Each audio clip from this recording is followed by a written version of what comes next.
Seja muito bem-vindo a mais um vídeo de nutrição digital e hoje nesse vídeo o assunto é por que os brasileiros não têm o costume de comer legumes e verduras. Mas pode ficar tranquilo porque eu não vou falar sobre os benefícios de comer fibras, de comer legumes e verduras, e sim os comportamentos. Como esse comportamento de não comer legumes, ele está ligado aos hábitos, à história dos legumes e verduras no Brasil, né? Então você vai entender o porquê isso está acontecendo, quais são esses padrões e por que eles estão sendo replicados durante tanto tempo. E entendendo esses padrões, você vai perceber que muitos dos problemas relacionados ao intestino, à saúde mental, às alergias, à imunidade estão relacionadas ao consumo de fibras. E aí você pode perceber que muito poderia ser prevenido ao invés de estar ocupando espaço aí no sistema de saúde.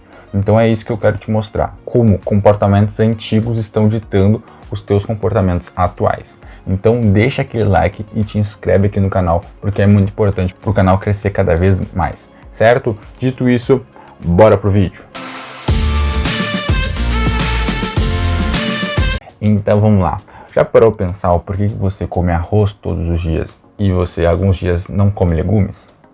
Já parou para pensar nisso? Isso está muito ligado ao hábito. O hábito de você comer ali arroz já está muito mais enraizado que o hábito de você comer legumes. E o hábito ele é formado por 3 fatores. Tá? O que forma um hábito? É o gatilho, tá? Que a gente chama de deixa, que é aquela vontade, aquele desejo. Tá? Então pode ser a fome fisiológica. Então a fome fisiológica ela é um gatilho para que você coma. Né? E aí o que é o comer? É a rotina. Então desenvolver ali a rotina de comer é a ação que a gente chama. Então a ação é o segundo ponto, o segundo fator.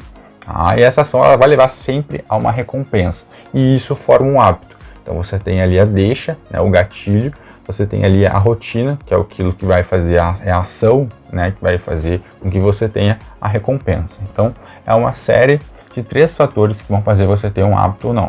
Então vamos entender um pouquinho essa do arroz. O arroz, né, ele surge porque você tem ali uma deixa que é a falta de energia. Então você sente aquela falta de energia, sente cansado, sente a barriga roncando e você tende a comer para você conseguir ter aquela energia de volta. E o arroz é uma das principais fontes de energia, né? O arroz, a batata, esses carboidratos, né? Então você tende a buscar esses carboidratos como fonte de energia, como opção, né, fisiológica para tu poder viver. Então tu vai ali optar sempre pela fonte de carboidrato como primeira opção, né? E isso vai gerar o quê? Vai gerar uma recompensa de você se sentir bem, se sentir energizado, né? Então como tu come ali um pedaço de arroz, de batata, de aipim, uma polenta, vai te dar uma energia a mais, porque tem ali um carboidrato que vai te fazer exatamente isso. Então olha aqui, ó. Temos 3 coisas que formam um hábito. Então você pode ver que a criação do hábito do arroz é muito fácil, por isso que você tende a comer mais arroz do que legumes. E eu vou te mostrar depois como você vai conseguir fazer isso para os legumes, como é que tu desenvolve um hábito para os legumes. Eu vou te mostrar que alterando ali a rotina, né, essa ação você consegue ali aumentar o consumo de legumes no teu dia. Então fica durante o vídeo aí que eu vou te mostrar, mas agora eu vou te mostrar um outro fator que interfere no seu consumo de legumes e verduras, que é a história. Então a história do Brasil mostra que a maioria, né, do período ali dos anos 1900 a 2000 teve uma boa parte da população que passava ali por desnutrição, por dificuldade de comprar alimentos, e isso faz com que as pessoas optem por aqueles alimentos que deem mais energia. Lembra, a deixa, né, é a fome fisiológica, e quando você está com fome, né, você tende a consumir alimentos ali que tenham mais teor energético. Por exemplo, o arroz, por exemplo, a batata, por exemplo, a polenta, por exemplo, a mandioca, que é muito consumida lá no Nordeste. Então esses alimentos são os alimentos mais ricos ali em carboidrato, em energia. Então a pessoa vai optar por isso. E muitos dos pratos do brasileiro era a base de carboidrato. Era metade do prato de carboidrato ou todo o prato de carboidrato, porque era a única opção que tinha. Então é exatamente isso que eu quero te mostrar. Proteína não era algo comum, né, no prato brasileiro, no sentido assim de ter ali como principal fator, não. Era ali o arroz, era ali a mandioca, era ali a polenta. Então é exatamente isso que é importante você entender. Porque a maioria do prato brasileiro era, né, de carboidrato, e até hoje muitas pessoas colocam mais carboidrato e esquecem muitas vezes dos legumes, porque os legumes não estavam muito incisivos ali na dieta do brasileiro. Foi ali aparecendo com um pouquinho de alface, um pouquinho de tomate, e era isso, né, que eram colocados ali como opções de legumes para a gente poder comer.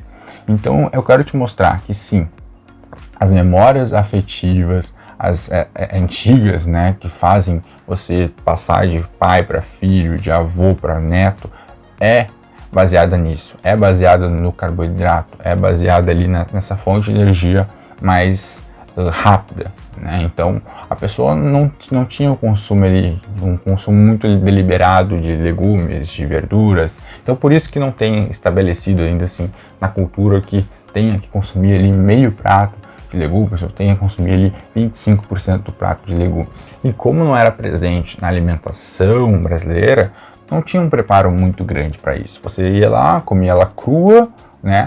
Ou você preparava ela numa água quente. Então esse legume ele era preparado desses dois jeitos.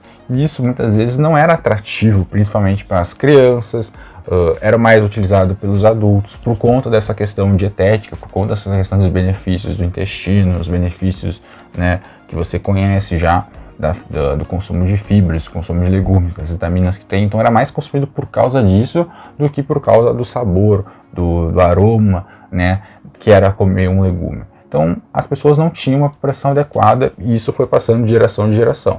Então você entendeu que não é a questão do sabor exatamente que está fazendo que as pessoas não consumam legumes, e sim esses hábitos que não são bem constituídos e a falta de ter uma memória afetiva relacionada a esses legumes.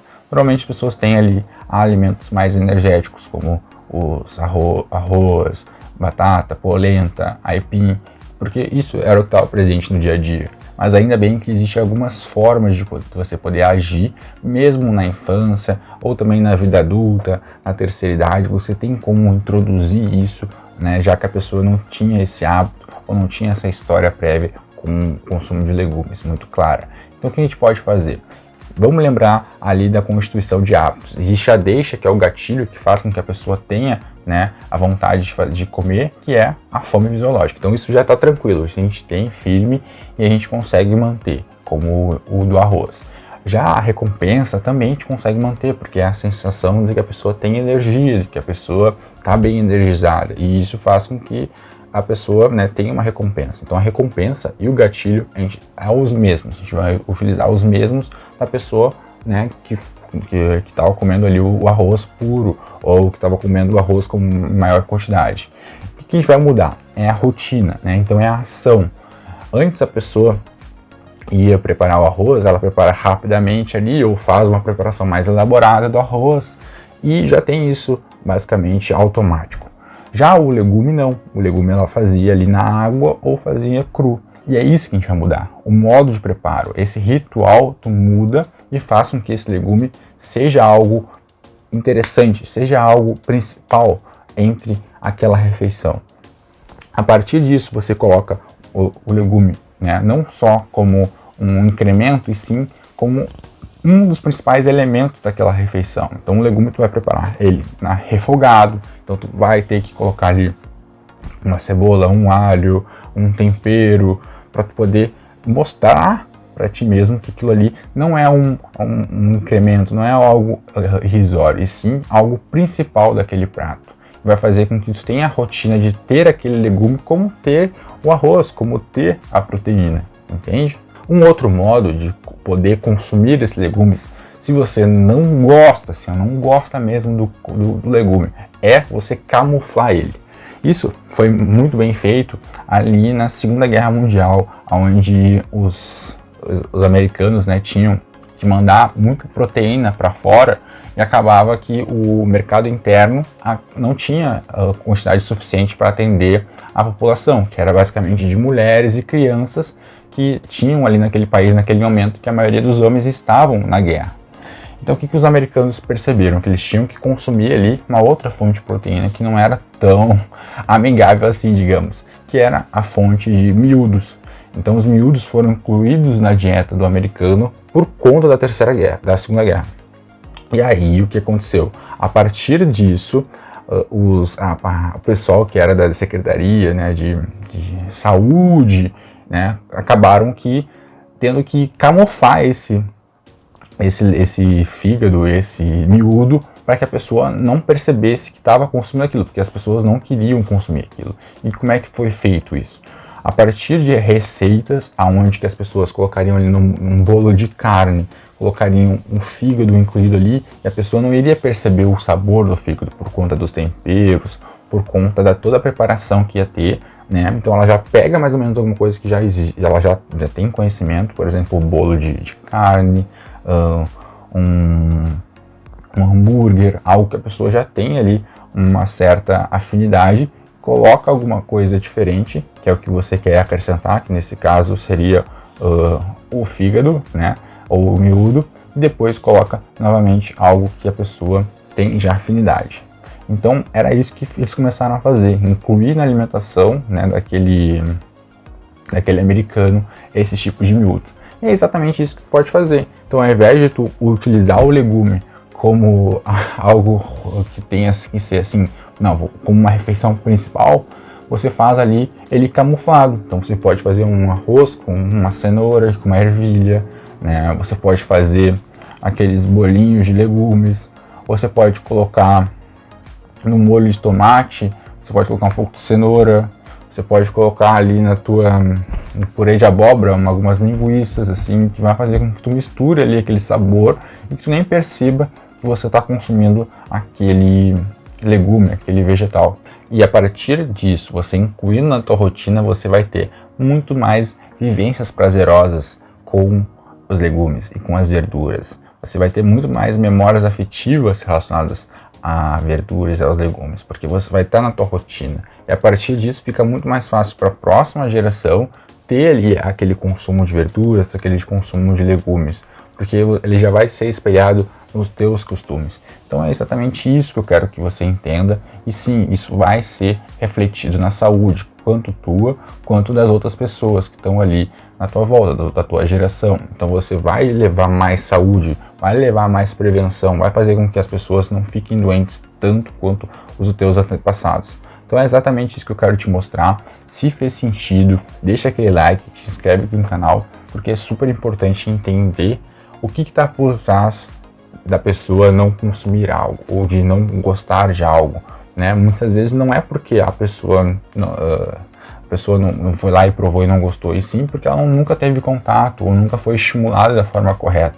Então é exatamente isso que eu tento mostrar. Algumas vezes tu estimulando da forma correta, tu incluindo da forma correta, você consegue fazer com que esse passado, né, não interfira no presente. Então eu espero que vocês tenham gostado, e qualquer dúvida deixa aqui nos comentários. Valeu, até a próxima!